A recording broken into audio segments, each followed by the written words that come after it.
Holy League of Lizards, Batman! Tiki here, and I have been watching each and every episode of Batman Beyond for the first time. Dragon, tell us why we're here. Well, you see, folks, long ago I made a vow to educate Tiki in the ways of Batman the Animated Series, serving as his spirit guide to Gotham in a way, but that was the past, and we must now enter the Batman's future. And tonight we are talking season 3, episode 10. Curse of the Cobra. And yeah, Dragon, we are getting dangerously close to the end of Batman Beyond here.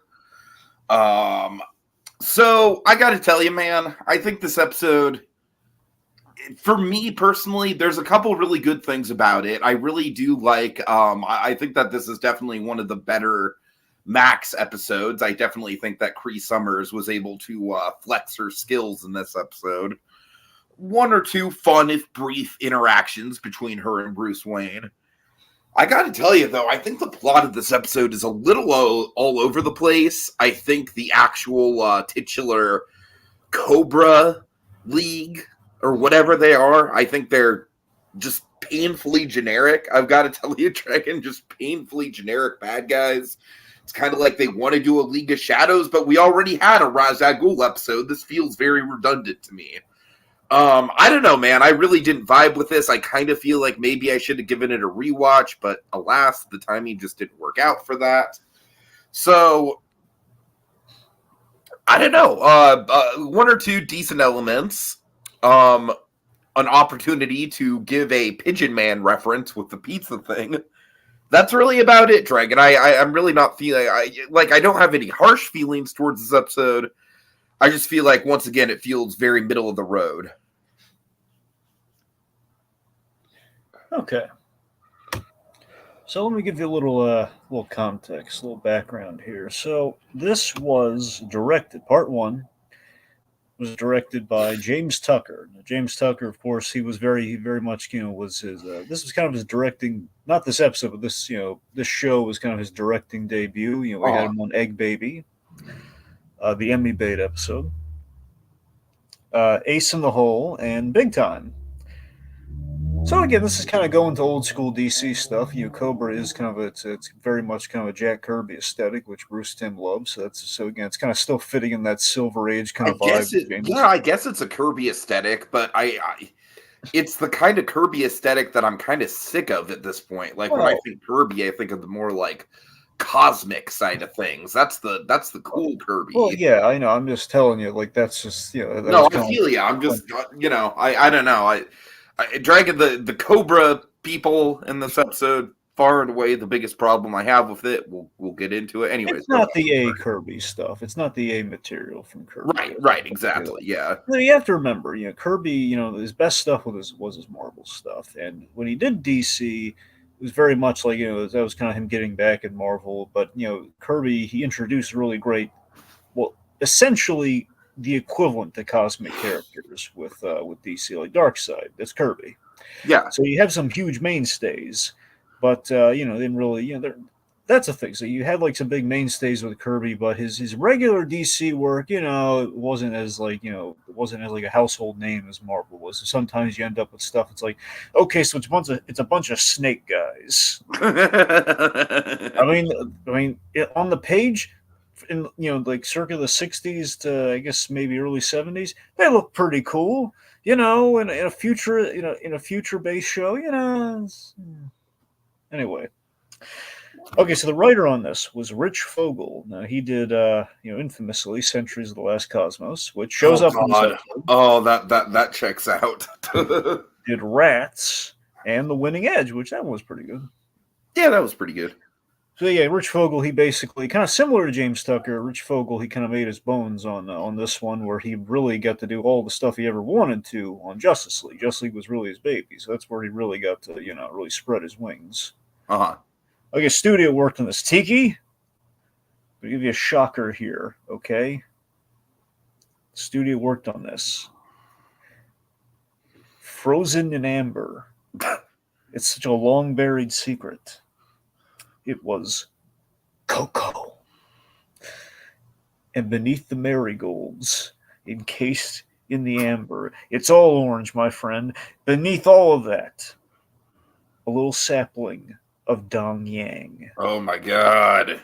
It's in the DNA. It's in the Mr. DNA, aka a Mr. Dong Yang. Can we stay and watch the full Carousel of Progress presentation on it, Dragon, or are we You going to be know- rude and push the lap bars up? That's the thing, too. You know, a lot of people, they're like, oh man, we're in a theme park for dinosaurs. Screw the little introductory, like attraction that tells us here how we go. everything works. We're just gonna run off and cause wanton destruction. Like, no, No, sir. This attraction is the tone setter. John Hammond set it up that way. John Hammond flew me down here to give me his opinion. Anyways, we're getting that's like we're going there. We're sitting down. A lot of effort went into this presentation. exactly. We're gonna see it through. Let those guys get eaten by dinosaurs. We're gonna experience the ride. We'll check back in with you at the end of the movie. All right, see ya. All right, really quick, just to shout out Kogias. He says, in the thumbnail, Terry looks like he wants Max to pay him back for something, but Max is pretending like she doesn't notice him. It does kind of look like that a little bit. Okay, just come on, Max, you owe me for the pizza. As you can kind of tell, this episode is slim pickings in terms of visuals. So Yeah, no. So Dragon, just to get it out there, I'm not crazy. This isn't some sort of hidden gem from the fandom, right? This is a little bit sloppy. It's yes, but well, I'm about to get into that. So okay. So this episode, it's kind of unique in that one, it pays off a few things we've been kind of having in the DCA with Batman and Batman Beyond. Like, for example, we do more payoff to the splicers idea. The splicing of man and DNA of dinosaur. We set up Kobra in season 2 with the return of Stalker, and we bring back Centuries of the Last Cosmos. We have the game come back, and the big one. Now this one's far-reaching back all the way back to the original iteration of Batman the Animated Series, Day of the Samurai. We pay off Day of the Samurai. I guess. Okay. So basically what you're saying is that this episode is kind of like calling back a few deep cuts. Well, I'm just saying that's a little side before I get into what you're talking about. So Okay. the point being, Day of the Samurai is that's the fun part of the episode. We kind of go back to someone that we've seen in Batman the Animated Series, coming back. Regardless, this is an example of a two-parter. And this has happened sometimes, but to a lesser infamous degree, I'd say, where a lot of times when they did the two parts, not counting Justice League, because Justice League, they were intended that's a full hour, but they had to split it up. That's essentially how that works. Justice League doesn't count. But before that, all the two parts that we did get, that's very much broken into, okay, here's basically our story broken into two, kind of like the stage play thing, Tiki. It's 2 acts, ultimately, of the overarching story. So it's approached like that, and many a times because of that, one episode might outshine the other. And traditionally, the way it goes in the DCAU, the way it's kind of gone is part 2 will be the favored one in the writer's room. That'll be the one of okay, that's where all the really good stuff that we built up in part 1 goes. But there are exceptions to this. Robin's Reckoning, for example, part 1 outclasses 2. True. For me, I would even say going all the way back to Two-Face. Yeah, that's what I'm saying. You have Two-Face, and for me, I would say Demon's Quest. So it's odd that in that animated series, a lot of the time, part 1 outshine 2, and then you go into. I hope that's not the case with this 2-parter, Dragon. Well, that's that's kind of what happens. Oh God! Part 2 is going to be even more of a mess than this. Well, yeah. Jesus Christ. So that's what I was about to get to, is the fact that this is an example of that 2-part structure where, there are a lot of solid concepts on the page, and I think overall the writer, like the That's the showrunners, problem, though, is that it just feels like the writers are just kind of like throwing a bunch of shit at the wall. There's nothing that I can really well, like latch onto. and what I'm getting at, Tiki, is that the way you're feeling right now is essentially how the how the showrunner, how Bruce Timm and company feel about the episode. Looking back on it, where they're not Okay. really, they like the intent, like they love the Xander aspect of the episode, which that was like the big takeaway. That was like that and the Batman the Animated Series connected Day of the Samurai, which is an episode that Bruce Timm directed. Mhm. So that's kind of the big. I think they like. Sorry, they like that aspect of it, but they will admit full-heartedly, especially with part two, which we'll get to a little bit of part one, because we have to set up a lot of part two within like the base of the big kind of plot reveal of part one. Plot-wise, they did not. They regretted the directions they took with the whole Kobra thing. So you get the sense, they've never explicitly says, you get the sense overall they might have been disheartened with. Kobra was purely an aesthetic choice. They just liked it for the Kirby, but they really never really, I don't think they loved it. I think they kind of got stuck with it. Mm-hmm. I think it kind of shows. So that's kind of that's the double-edged sword of this one, and again, the big thing we're addressing, we're having fun with here, and we've been mentioning this the whole duration of the show. This is the big episode we address, and this is the big benefit this episode has, I think, compared to the second episode. We address the main difference between, Bruce and Terry's Batman, is that, Terry didn't train, and we take him to school over that. Sure. Which, again, that's why they like part one more than part two, because we actually do some interesting stuff that actually feeds into the course of the series versus two, which, well, we'll get to. Not yet. Okay. All right. Yeah. With all that in mind, let's see. Little Blue says, next week Slim Pickens guest stars as Clayface. I don't think he's being serious. Come here, Batman! All the fixins, all of them.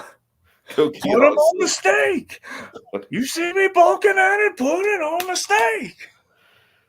Cole Gia says, I have a hard time ranking Robin's Reckoning Part 2 below Part 1 because of how much I like the ending. It is a really good ending. Then Kokias is also saying, it's not a bad episode, but I don't know if it had enough material to warrant being twice as long as the other episodes. Yeah, that's kind of honestly where I was going with it too. I was just like, this just feels like a bunch of wheels spinning. Anyways, let's get into it. Dragon, you'll never guess how this fucking episode starts, and right away this is like a bad omen for me. It's the futuristic warehouse equivalent. Futuristic warehouse equivalent, yes. We have a heist. With a heist. Oh my god. Dragon, I will say at this point, man, I'm done. I'm done giving a shit about these heist scenes. They're just background noise. It's not just a heist. It's yet another vehicular heist. Exactly. A heist that involves a vehicle. So we have Kobra Trojan horsing themselves, delivering some isotopes to the Nova Research Center. We have like the hand tattoo reveal. That's not bad.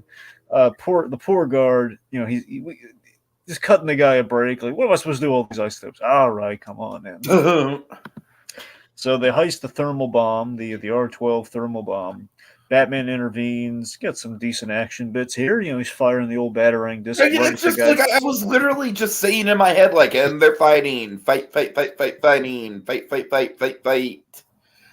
I'm over this type of scene. Here's the thing, though. Like, this close to the end of the series, Dragon, I'm just done. I'm sorry. I'm just done. I gotta be honest. There is a thing with Batman. I hate to say this because he's really good on Justice League. I want to revisit like the episode list just to see like which ones of Justice League he directed. As a refresher, but Rich Fogel is kind of like, to some degree, he's kind of the kiss of death on the Batman Beyond episodes. It's kind of like, I kind of noticed. Yeah. Now, again, there are exceptions, like The Winning Edge. It's a good episode. Nothing wrong with that one. But, anyway.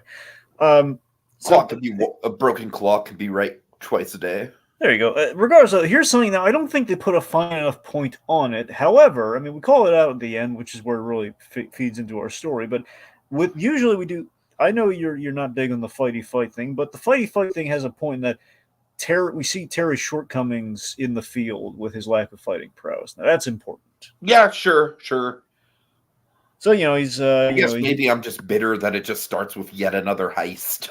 Yeah. That's the big thing for me. Well, again, It's like, really, guys? Really? Look, we eliminated the mob this in is the very much becoming a trend here, guys. Come on now. We eliminated the mob in the warehouses, but in lieu we have terrorists, and we have all sorts of international terrorism, and we have a lot of heist. That's what we get. So, point being, there's a fight. Terry's doing pretty well until we have the driver, the Kobra thug with the nunchucks, who he goes to the town. They get away with the bomb, and then we get back to the scenes that we do care about. Batcave. We got Bruce patching Terry up during the debrief. And again, this is now this thing actually we really should talk. This is actually a really good thing to look into from this episode. Bruce, yet again, soft touch with Terry. He's not chewing the kid out. And I have a theory on this. I think overall, and we kind of been bringing this up like here and there, post Return of the Joker, I think Bruce has really, I think he respects Terry more, and I think he's kind of softened to him a little bit. I could see that, yeah. And I do like the idea. I definitely think the martial arts training stuff and tying back to Way of the Samurai, that is definitely the strongest element of the episode. I will say that much. I'll give it some credit there. All right, so he expects Bruce to be thinking, how could you let him get away with the bomb? They could blow up half the east side. And Bruce Wayne, instead of chewing him out or agreeing to this, he suggests meeting an old friend of his. He gives him a little business card, the harbor market square. It's this fish market, and we meet our old pal, Kairi Tanaga. Now, Kairi Tanaga was there were two ninja episodes in Batman the Animated Series. The first one was Night of the Ninja, and then we had the sequel, which was Day of the Samurai. And the ninja was an original character for Batman the Animated Series. Now, in that second episode, Bruce Wayne went to Japan, and he helped Yuro Sensei out, and in doing so, he saved this young girl who was like the new student of Yuro Sensei. That young girl is her. Nice. Yeah, which is a fun little callback. It's kind of, I don't know. Then we do kind of the traditional old master thing, like we've done with Yoda, and like we do with all the time, Pat Morita and such. We had the old master who's like this very good fish for sale. Selling the heck out of these fish, very unassuming. I will say, Dragon, it is interesting, and I'm a little bit mixed on the whole element of on some level, when I first heard that voice, I was like, ooh, that is a very stereotypically Asian voice. But then we do the reveal where she's literally just using it to make herself seem more stereotypical. I'm like, okay, that's an interesting choice. Yeah. So it's good to see her back. I don't know. I thought it was a fun deep cut kind of pull they could. No, it's definitely a cool callback for sure, and I definitely think her presence is probably the main thing that's kind of like a driving force for whatever interest I am getting out of this story. Honestly. So basically, we have thing Bruce Wayne sent me. So then she takes him to the back. We reveal to Dojo where he's then attacked by two students, and we basically it was kind of all part of a test to gauge his skills. And, you got the moves, kid, but he's right. You lack discipline. You leave yourself open on the left side. We're going to fix that. So we have the accent gag. So we see the dojo. The top student is Xander, who beheads a dummy with a kick. And it's a fun introduction. It's like... So, basically, Terry asks, well, can you teach me any of this? Oh, sure, but you have to follow my directions without question. Cut to...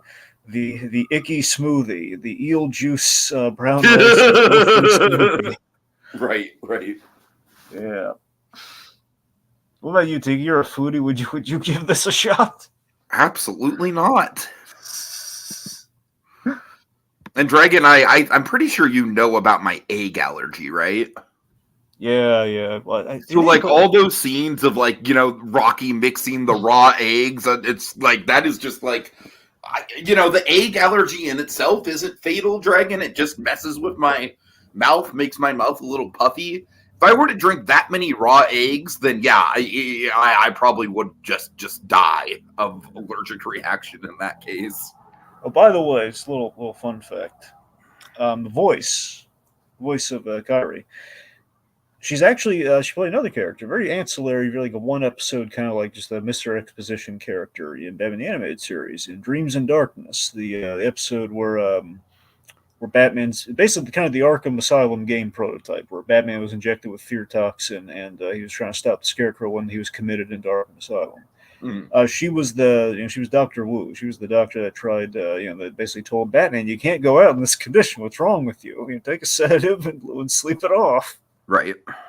Same voice actress. Okay. Anyway. So yeah, so we meet Xander, anyway, so then, Terry's like, he's using the icky smoothie. You have some nice Max banter here. Max jokes that, I could use some new moves. And then she sees he drinks this ungodly substance. Like, never mind. So then back to the dojo, Terry's like balancing a chair on his head. And Kyrie, she makes him slip on some sushi and get a little bit of life lessons here. Like, oh, no fair. The only fair around here is in September. Deal with it. That was a good line. Yeah. 0.1 for Rich. All right. So Terry, Terry's trying to get chummy. He's trying to be personable to his, to his fellow students. So he's trying to, oh, hey, Xander, how's it going? Anyway, so then his security's like shoving him, HR shoving stuff over here, just shoving Terry aside. Like, who died made him king of the world? Oh, if he only knew. Right. Oh, no, this is great. We have a couple great... Honestly, we have some really... Even though this is kind of an episode, we have some really good... The middle of the episode is probably the best chunk. I will admit that. We have some good, great Conroy contenders here. Some fun ones we don't always have. Conroy's having fun this episode. Bruce Wayne is just kind of like... He's basically like in the mode of just enjoying Terry's suffering, which is a lot of fun. Yeah, because he's it's a lot of nostalgia for him, just seeing himself put through his paces, like the enjoyment of the younger generation going through what he did. So we have this great line. I just love the image of Bruce Wayne like sitting at the back at the computer with like a cup of coffee, just smiling, like listening to Terry's misery. Yeah. So this I love this when he first calls. He says, "So how are the lessons going?" Here's the thing. It's a funny bit, but it's also, it's Bruce caring. Bruce kind of cares. A little bit, yeah. It's like, so how about like a parent like calling after the first day of like a particularly hard class. Like let's say the parent, like the student, let's say your kid is taking a class with a teacher that you had in high school who was infamously difficult. So this might be the kind of exchange, like, so how'd it go? Yep, I love it. It's so funny though. Just like he's like Bruce Wayne's never the secret. So what it kind of reminds me of, Dragon? What? It kind of reminds me of Aladdin. Iago's sarcastic, like, so how did it go? A little bit.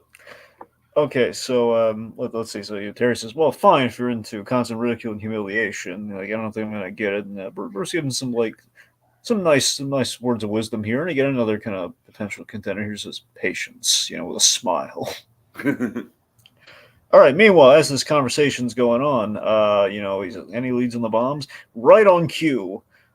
Interrupted by a fleeing man, just bumps right into Terry in a panic with no time left. He's the rabbit from Alice in Wonderland. He's off. So this is Dr. Benjari, sorry. Reckon this is mostly just because of the goatee. He vaguely looks like Dante from Clerks a little bit. A little bit. I mean, maybe. I'm not even supposed to be here today. Save me, Randall! Oh, God. I don't want to get killed off in a really hokey way in Clerks 3. Okay. So, I'm in a movie theater with my dead wife watching fucking clips of the old movies.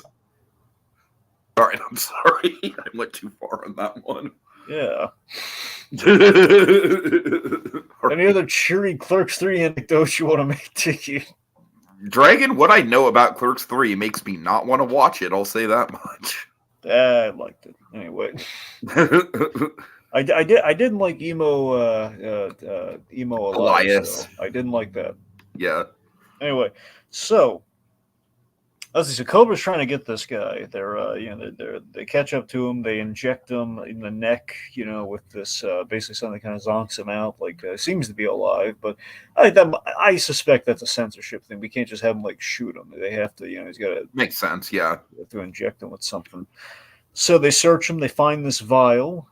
Meanwhile, Tiki, it's slideshow time in the my God! He brought slides. A monumentous occasion, to be sure. All right, so basically what we learned in kind of our slideshow here is that Dr. Benjari, he's a paleontologist at the Central Natural History Museum of Gotham.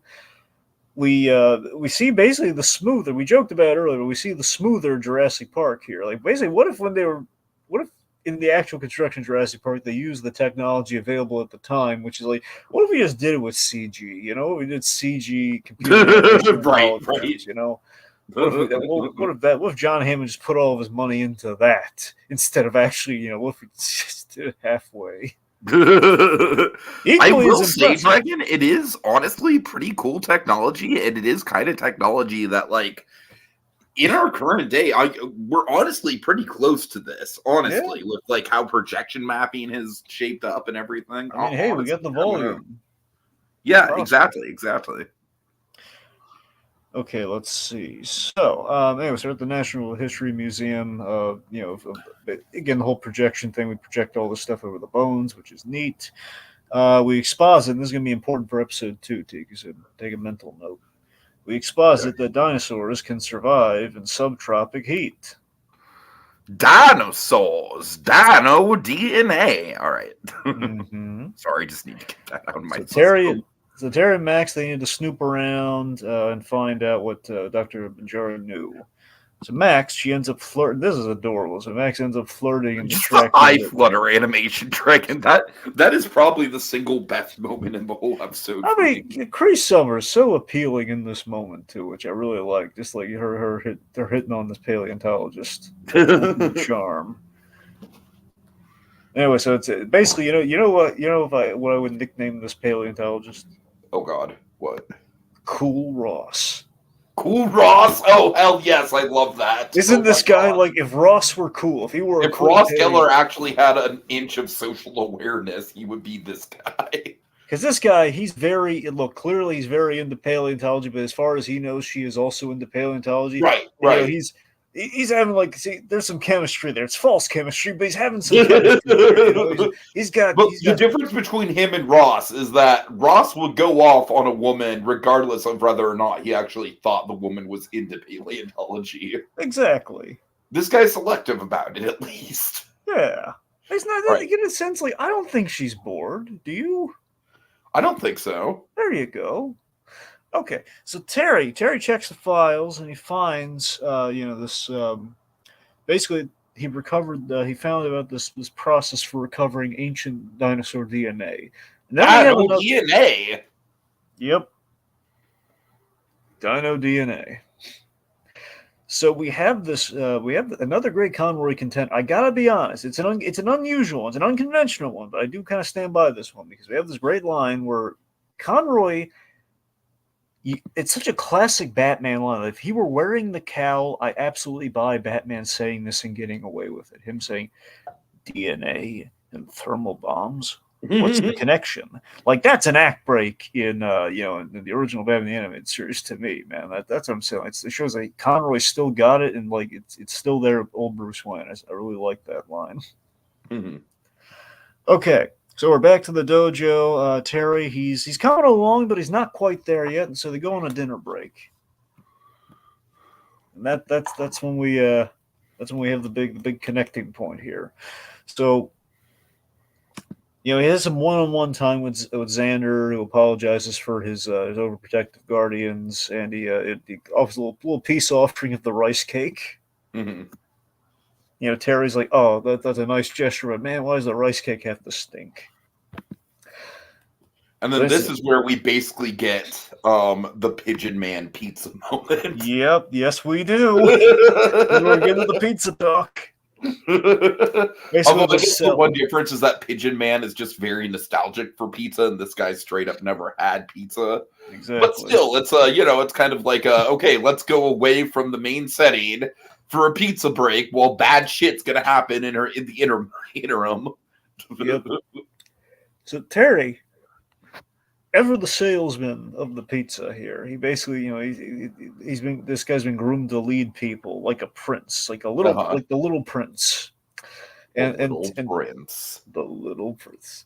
I gotta be. Every time I think of the Little Prince, I just love that Meadows reference. That just Jonathan Banks, the way he says that line, that's like him, like the way with that smile. That's him. That's a Right, man right. saying it who has said it behind the scenes all the time throughout Breaking Bad and Better Call Saul, calling Tom Schnauz the Little Prince. That's a fun like little like this one's for you, Tom. Yeah, yeah. And also because again, we can't talk about as much as we used to, sadly. Just the fact that Tom Schnauz did have a health scare. That's not just like a fun mocking kind of thing. That's also like, we love you, Tom. That's Right, right. beautiful. That's what's great about him saying, and the little prince. Okay, anyway. So Terry, Terry sells him on the intrigue of pizza. Like, how can you lead anyone without having tasted one of mankind's greatest innovations, the pizza? So he suggests dining Dragon, I'm out. So terribly sorry. My internet just cut out, so I might have missed you were probably just talking about the Tom Schnauz thing, which is fine. Well, yeah. Also, so then Terry sells him on the pizza. The intrigue of Uh-huh. the pizza. How can you lead your people without having some pizza? Suggests dining out. So then we go to But you Cheesy need drinks, Dan's. Sander. You need drinks. You can't enjoy a perfectly good pizza without a drink, Xander. Yeah, a diet Dr. Kelp, my friend. So we go Oh, to God. Cheesy Dan's, named after Dan Reba, I'm sure. Yes, You will absolutely. not convince me otherwise. That's a nod to Dan Reba. I know it Actually, is. it's not Cheesy Dan's. It's even better. It's Dan's Cheese Pit. Well, I think it's. I don't know if that's like just inside the place and that's like the ball pit area. I think that's why it's called the cheese pit, but it's like Cheesy Dan's. Oh, did he specifically says let's go to Cheesy Dan's? Well, no, he doesn't say. I'm saying before we've gone there, like Maddie has said, like, Oh, "Oh, okay, got Cheesy it, got it. Dan's. All right. Let's go to Cheesy Dan's." Now, to be fair, you guys, he could just call it that. Maybe they rebranded because, Stalker has attacked the place once. Maybe they rebranded a little. You don't know. Right, right. But yeah, I don't know. Point being, Cheesy Dan's. We get a lot of mileage out of this place because think about it.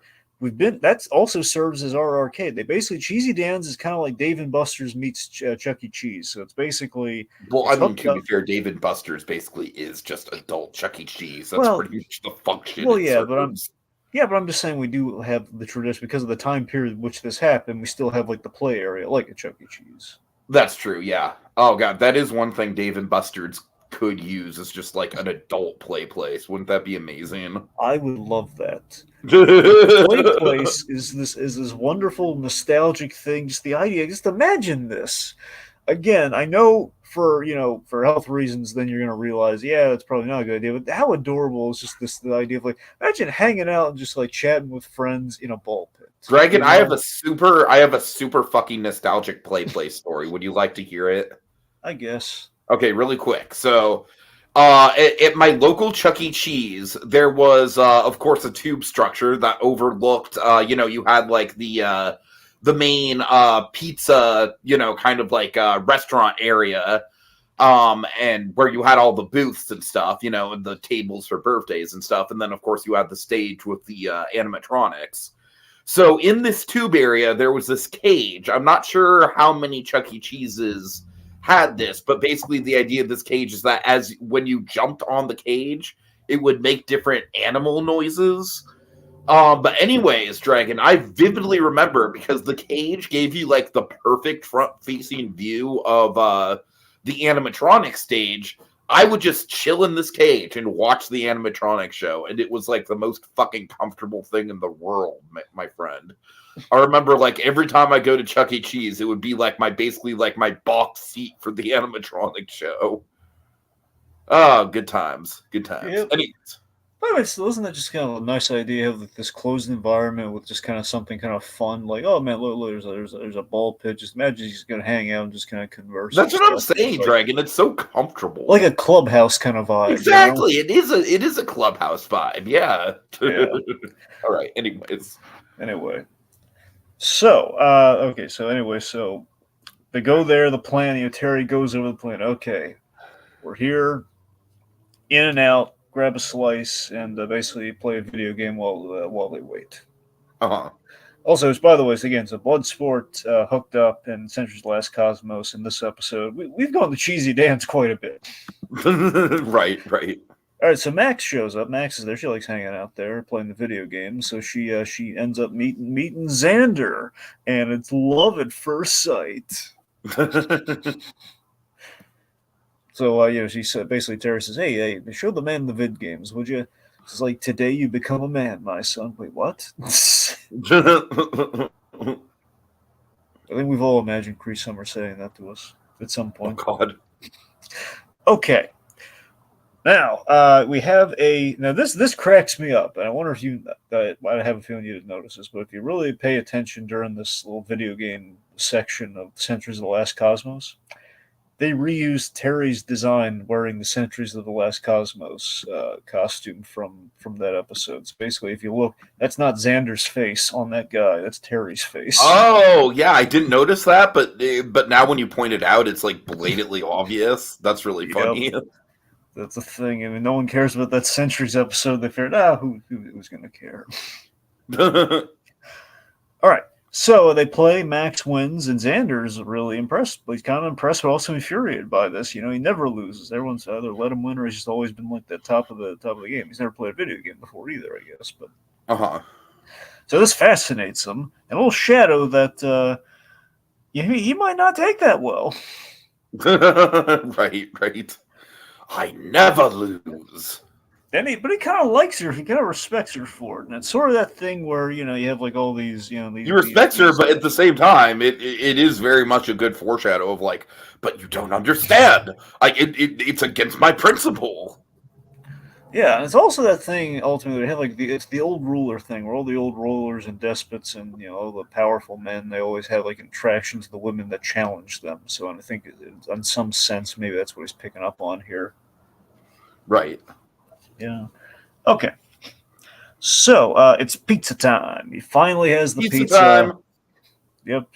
Max just kind of shoves it in his face. So he says, "Okay, fine, but then we're gonna play again." Is she always like this? I'm afraid so. So as everything's going great, what could possibly go wrong? The Joker's return. Not that Joker. Not that Return of the Joker. Jokers with a Z. Now, I gotta tell you, Dragon, just like the Joker's being thrown into this, it's a little much. Like, I understand that they're just thrown in basically as like a plot contrivance for Xander to have an action scene. I don't know, man. At that point in the episode, I literally have written down in my notes, like, this episode's getting messy. It's funny. The last time, I think it was... I think it was Joyride. The last time we saw the Jokers, this gang of Jokers, I thought it was the last time, but I always remembered this scene. So I guess I until we got to this episode, I remember, oh yeah, we do see the Jokers. This iteration of the Jokers one last time. Mm-hmm. So this actually is the last time we see this band of Jokers. Okay, fair enough. It's kind of funny. They kind of make an appearance, like this iteration makes an appearance like at least once per throughout the course of all 3 seasons because of that. Mm-hmm. Anyway, but yeah, the point being, yeah, you're right. It's a plot contrivance. It just like throws in yet another thing into the episode when the episode is already kind of like overstuffed with ideas and not particularly compelling ideas. I mean, it's a little. I give it credit just the fact that it's not like a boring thing like, hey, you were caught sneaking out, you're in trouble now, versus like, Xander was mixing it up and he was doing something that would probably get him in trouble with the higher up. So you're gonna sully your hands beating this. Yeah, I will give you that it's a little bit more interesting than just it being a punishment for sneaking out. That's a good point. Yeah. So anyway, we have J-Man and Scab, and he swipes the pizza, and then he basically gives him a pizza pie in the face. Pie Xander in the face. I love that Terry could probably hold him back there, but then they use like a fire hose seltzer bottle gag, and that's okay. That's the last straw. Xander's about to beat the Bruce Timm sounding J-Man to death. Actually, is Bruce Timm. Anyway, so the handlers then they dispatch of things. They take Xander away, and he obeys. He returns, and then this is a nice tender scene here. So the next day, Terry's asking Kyrie, "Hey, where's Xander?" And she says, "Well, his guardians felt I was negligent in my supervision of him." And Terry feels bad. He feels really bad about this. And this is a nice thing with Terry that actually does carry over for what we've seen. I'm reading into this, but I would like to think, headcanon wise, Terry feels bad about what happens to Xander because he sees a little bit what happened between him and Charlie, just a little bit, which Terry kind of Sure. Terry was dragged along by Charlie, and they both got in trouble. To a lesser extent, Terry, but still, they both got in trouble. And I think Terry feels, oh no, I've kind of pulled a Charlie here, and unintentionally, I didn't mean to. And I did something kind of bad, and I talked him into it. Now he's in trouble, and that's not right. So I like to think that's where the guilt is coming from. It also just goes back to the Hey Arnold thing of like, oh no, I took him out for pizza and it went terribly wrong. Yeah, that too. Yeah. So anyway, so there's this nice scene with Kyrie here where Terry says, "Oh, I'm sorry," and then she says like, "Don't sweat it. Wasn't much left to teach him anyway, and his path's already been chosen for him. So it's a nice moment. She's not coming down on him, or it's not like rubbing dirt in the wound. It's like, it's okay. It happens." Uh-huh. All right, so then we reveal what Kobra's been up to. So they've been using the dinosaur DNA. This is where we get into the stuff that's going to maybe balloon out of control with too. The Kobra uses the dinosaur DNA on 3 test subjects, basically turning them into Dino Men. Now, you're probably wondering, why is the snake cult going kind of the path of the dinosaur here? That's a good question, and we don't really have a good answer for it. Dragon, I wasn't wondering because I kind of just assumed there wasn't a good answer for it. Well, that's the thing. So, when they look back on this episode, like the showrunners, and they look back on this episode, that's kind of the thing. Like, we didn't really we wanted the whole thermal bomb plan. That's the main reason they did stuff with the dinosaur thing, and they needed arms and legs, which you can't do if they become snakes. That was kind of the compromise, right? And they just didn't. They looking back on it, it's like, yeah, we don't know what we were thinking. It wasn't really our best move. So yeah, it's kind of like Rich made us do it. Kind of like, it was like a thing where they were kind of close to the finish line on season 3, and you get a sense like, okay, we have a 2-parter here, we have to fill it. So it's like, we want to do some of the. We have these designs for the cult of the Kobra. We don't really have a lot to do with them, so we got to give them some kind of bond plan, and that's kind of where it ended up. Mm-hmm. Anyway, so the point being, we kind of see an insight what's going on, and then we reveal Xander is the heir to the cult of the Kobra. Bum bum bum. I wish I cared. I genuinely wish I cared, Dragon. Hey, Tiki, I genuinely wish I cared. Hey, Tiki, do you know how we know that he's with the cult of the Kobra? How, Dragon?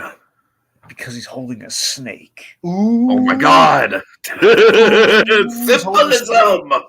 Yeah, he's holding a snake. Look at him. Look how sinister he looks. Yeah. So, Dragon, we kind of got into it with the Lizard League in Invincible. Uh-huh. These types of villains just turn me off, man. They, to me, are like the laziest villains. And it is a Jack Kirby thing, but it's very much on the lower rung of stuff that Jack Kirby is known for. And you see, so now that you've seen this, you get an idea of why the Lizard League was really funny, though, right? Just the idea that this was like a little bit, yeah, but I kind of feel like, I don't know, man. I guess the gag with the Lizard League is that the villains are generally pretty pathetic, and they were actually really competent. Yeah, that's what I'm saying. Like, the cult of the Kobra was never really that great, and they were always just, okay, let's put guys in snake costumes, and there we actually made them we subverted that. So I'm just saying this is kind of an idea what the standard version of that is. So now you have a greater appreciation for Invincible, I'd like to say. Sure. Okay, let's see. So Let's see. Okay, so point being, Xander is everything for the plan, but there's one thing he wants that they did not account for. That thing is Cree Summers. We all want Cree Summers, but he's going the extra mile in a scary way. That is a hilarious idea. Max is on the phone with Batman, basically giving him some nice. She's being a good friend, saying, that Xander's a little weird anyway, and this Terry shouldn't blame himself from getting in trouble. Like, it's okay. And Max then, while she's being a good friend, Bruce Wayne interrupts, like, Max, get off the line. Some of us have work to do. I would say, just from a comedy point of view, at the very least, that's probably a good Great Conroy moment. Yeah, I think so. It's probably good. Anyway, so right, and this is great here. So we kind of have like this moment. He thinks, okay, haha, Bruce is yelling at her, get off the phone. It's the fact that Bruce Wayne has to eavesdrop on all these conversations, and he's sick of it. Right. All right, so Xander's at the door, and he demands that Max come with him. I won't be ignored. Like, this is not going to end well. Mm-hmm. So he kicks down the door. And Max, she frantically, she puts up a fight. She ends up putting out a distress call to Terry, and Bruce Wayne's initially not having it. Like, Max, I told you to stay off the line. That's funny. And he's about to click off, but then he hears the scream. But this is we had a comedic great kind of. This is a better comedy here. Terry, he just Terry, get over the Maxes, hurry. Now, would you count that as a Terry? Absolutely, he's yelling. Okay, good. I count it too. Awesome. So that thing, so our count is at 20. Okay, nice. So we're at 20. Anyway, so that's the thing. So it's a great dramatic, great Conroy moment here too, where it's like, oh god, something really bad's about to happen to Max, and I just yelled at the poor girl, get off the line, like Terry, get over there, hurry. Okay, so Batman gives chase. She's been knocked out. You have Batman versus the nunchuck guy again. Who, again, this nunchuck guy, he's not to be messed with, because he dives right out of that hovering car, and they're in free fall. And I hate that they kind of used this twice, because we had this in the Betrayal episode. We rip off the wings of the bat suit yet again, and he's in free fall. And then we have, I'll admit, as a dramatic act break, this is kind of cool. Just like Batman, like, in the alley, all battle damage. It is cool. It is cool. I will say that's probably one of the more compelling parts of the whole episode, is just the I don't know. You know me, Dragon. I'm always a sucker for the visual of the bat suit just all mangled and all the exposed wiring and everything. I always think that's a cool visual. It's definitely one of the benefits of the bat suit upgrade, I think, is that it like we get to see the actual damage and impact a lot more clearly. You know how ticked off Bruce Wayne is, though, when he comes back, like, with that suit all damaged, though, because Lucius Fox isn't there to fix it, and he's just like, Terry, just, can you be careful, and can you maybe avoid the gunfire and on the scratches? It's not, I mean, albeit the background might mislead you here, we only have one of these suits, possibly two max, but we have like one to two bat suits, and he keeps damaging them. And like the episode right before this, the wings got ripped off yet again. So it's like Bruce Wayne's gotta be sick of patching this thing up. It's like he's thinking like, man, Alfred, I was so hard on Alfred. Right. I put him through the ringer repairing all those suits and darning everything. Oh God. darn some tights for you. All right. And that's how the episode ends. Okay, so yeah, Dragon, it's definitely not. Look, it's definitely not like on the absolute lower rung of Batman Beyond episodes. It's solidly in the okay tier. It's got some good Cree Summer stuff. It's got some good Bruce Wayne stuff. I even kind of like the callback. But yeah, it's just very middle of the road, and it definitely doesn't feel like it's a compelling setup for a part 2, and judging by your reaction, it's fair to say I was probably right about that. So, yeah, I don't know. I will say that I'm kind of nervous for part 2 if what you're implying is true. I'll be shocked if you like it. Oh God. Okay. Fair enough. Fair enough. All right. You know what, Dragon? Honestly, some of those podcasts are kind of the most fun ones for me because I'm like, all right, you know what? I don't have to have like I don't have to kind of like, I could just kind of go in and just trash it at that point. So we'll see. Tomorrow should be fun. Final thoughts on your end, Dragon? Look, again, better than part two, which again I think you'll see. But yeah, I got to admit, look, I mean, be spread between the two parts. But I think more heavily in this episode, there are great elements to it, at least like conceptually. Again, like our main idea of like Terry training, which has been like the one thing. He's a Batman that has not been trained. We bring back some of Bruce Wayne's friends. We have some good Max. We have the Xander stuff. All that's great. Just Cobra is the weak link. Cobra is what's dragging it down. I think in hindsight, they Yeah. wouldn't have used Cobra at all. Plus, Cobra's always been a weird pull for Batman Beyond because they're an outdated '60s villain. It's really Exactly. Yeah, for it's sure. always been a weird pull, and it's like here's the thing: the reason we have Cobra, period. I get the sense is that it's kind of like avoiding the Superman problem, where Superman, aside from his iconic foes, and Superman the Amateurs had to combat this as well. And it's basically the George Reeves Superman problem of Superman going up against 50-year-old guys in suits. Where with terrorists, it's like, okay, it's just going to be guys in fancy suits, just like with accents saying, In really like, cheesy looking suits. that's the thing. So that's basically, it feels like, how can we spice that up? Well, we'll pull the terrorist organization from the comics, and then we'll have kind of a very distinctive look and a cool name, which is very derivative of G.I. Joe, but we're going to use that cool name. Yeah, just a little bit. That's a problem. So that's right. So that's what I'm saying. So I think Bruce Timm was blinded by his Kirby love on that one. They kind of got stuck with it, and this is the end result of that. So this episode is it's again, Cobra's has always been the blemish on Batman Beyond, and this episode kind of goes to prove it. But again, everything besides that, if you look at this episode as an attempt to how can we like do something good with Cobra, half of that with Xander is good, but when we actually just do the plot, we reveal what the plot is building to, it's like, yeah, it's not great. So we'll see exactly how that is demonstrated in part two. All right, so take us out. Oh, of course, big thanks to Kogias and Little Blue, as always. Little Blue, aka Eli. All right, take us out, Dragon. Maxine engaged. A flying fortress. Dinosaur hybrids. Can Batman stop Cobra from detonating the bomb? Will we see how snake-like Xander can be? Tune in next time to find out. Same animated bat time, same animated bat place. On the next visit to Batcave Beyond with Curse of the Cobra, Part 2. Max, get off the line. Hello, John. Hello, John. Hello, John. Hello, John.